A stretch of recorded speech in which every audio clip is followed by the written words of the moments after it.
Buenos dias. Good morning, Spanish 3 families.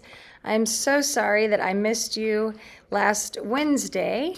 So I'm going to tell you a little bit about myself and then a little bit about Spanish 3. I'm Rachel Thompson. The students call me Senora Thompson. I am a TVS alum. Go Trojans. I graduated in the year 2000.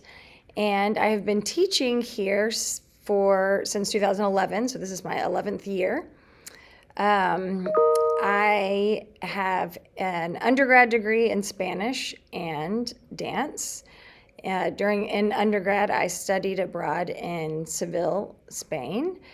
And after I graduated college, I moved to Chile, and I lived there for a year teaching English. After that, I went to graduate school at Middlebury College, where I studied at their campus in Middlebury, Vermont for a few summers, and at their campus in Madrid, Spain for a year. I have 2 children. I have a 6-year-old son in the first grade here at TBS and a 4-year-old daughter. I love Spanish, especially literature. I teach Spanish 3 in an AP literature class. And I love to travel to the Spanish-speaking world, all countries. I've spent extended time in Mexico, Chile, Ecuador, Spain, and I hope to Costa Rica. I hope to make it to more places too. So my goal is to get the students as excited about the beautiful language and culture of the Spanish-speaking world. In Spanish 3, I'm going to go over some things on my syllabus, which I will also attach to the email for you to read. The goals of the course are to deepen the students' knowledge and exposure to Spanish-speaking cultures and to increase their communicative proficiency levels in listening, reading, writing, and speaking through acquisition-based learning of new and essential vocabulary and grammatical structures introduced in conversations, stories, articles, videos, movies, shows, discussions, situations, all kinds of things. So it's a little, it's less traditional.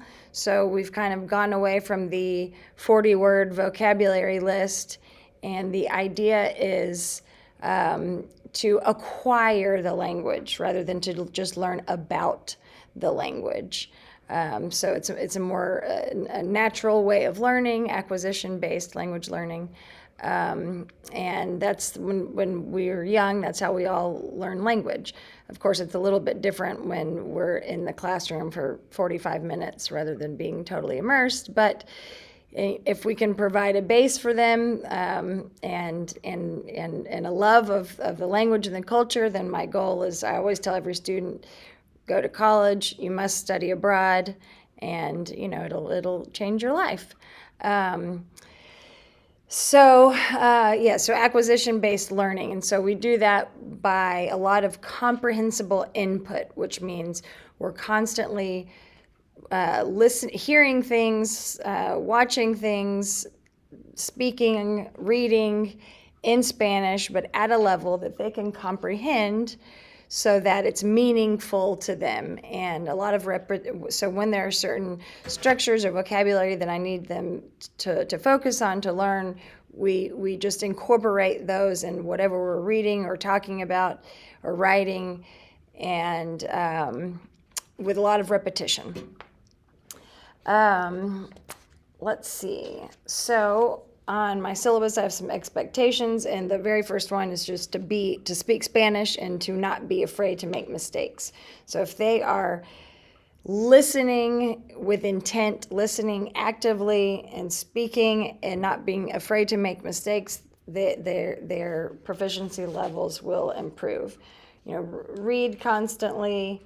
As much as possible. And so in my class, we actually do some free reading most days for 5 to 10 minutes at the beginning of class, where they get to choose their own novel. They read, and then usually about at the end of 6 weeks, they'll present to the class about their book. And again, that's just that comprehensible input. So these are novels that are, at their proficiency level, so they can comprehend and get interested. And it's going great. They know the drill. They walk in here, they grab their book, they start reading. I hear them talking about, oh, you got to read this one next. This is so funny. Look at this part. Anyway, so it's fun. Let's see. My the grading breakdown: 25% reading comprehension, 25% listening comprehension, 20% writing performance, 15% speaking performance, 15% work ethic. Let's see. So our curriculum is new this year. It's really exciting. So that we're using a curriculum called Voces. It's Voces Digital, and ours is Nuestra Historia 3, because this is level 3, right? Nuestra Historia 3. And it's all digital, it's all online. So we've been using this, since school started, essentially. They all have accounts. It links directly to Canvas. So when I create assignments for them to do in Voces, or in Canvas, either one, they talk to each other. So it's really nice. They can go from their Canvas calendar or assignments page on Canvas and see and click on the link. It'll take them to their assignment in Voces, or they can log into their Voces and see the assignments there. So that has their assignments. That they have access to all of in-class readings, videos, everything is on there, and it's wonderful. Those are opportunities for them to record themselves. Also, on my syllabus, I include some other sites and sources that we use, but most of all, it will be the Voces and Canvas. The curriculum consists of 6 units, 6 thematic units, and they align with these 6 themes for the AP Spanish Language and Culture course. So if they choose senior year to take AP Spanish Language and Culture, they're gonna have a good foundation.